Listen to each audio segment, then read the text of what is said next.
কিষানরা বক্তব্য রাখছিলেন। একটু প্লিজ সামনে যাচ্ছেন রে, কি আছে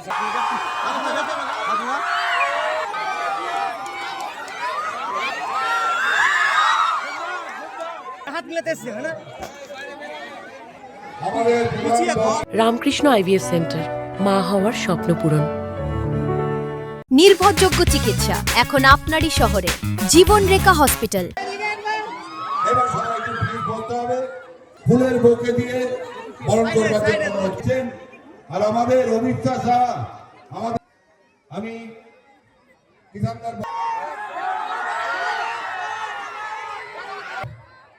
অনবরত যানজট করছে এবছর এই এলাকা, আর আমি তাই আপনাদেরকে বলবো, চিত্র জগতের ছেলে মানুষের বক্তব্য রাখবে।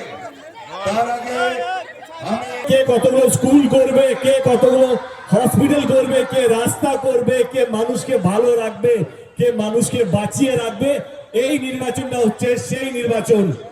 এই নির্বাচনটা কোনো মন্দির বা মসজিদের জন্য হচ্ছে না, এই নির্বাচনটা হচ্ছে আপনাদেরকে কে ভালো রাখবে। এই নির্বাচনটা জয় শ্রীরাম বা জয় বাংলার হচ্ছে না, এই নির্বাচনটা হচ্ছে বাংলার প্রত্যেকটা মানুষকে ভালো রাখা নির্বাচন। তো আপনাদেরকে ভাবতে হবে 23 তারিখে কে কাকে এগিয়ে রাখবেন। ধর্ম না, যে কাজটা ধর্ম জিজ্ঞেস করে কাজ করে না, কারণ আমাদের কাজটাই হচ্ছে ধর্ম, মানুষকে বাঁচিয়ে রাখাটাই হচ্ছে ধর্ম, মানুষকে এক রাখাটাই হচ্ছে আমাদের ধর্ম। মমতা ব্যানার্জি এবং আমাদের যিনি প্রার্থী আছে আশিস বাবু, যদি যোগ্য হয় তাহলে 23 তারিখে সব করে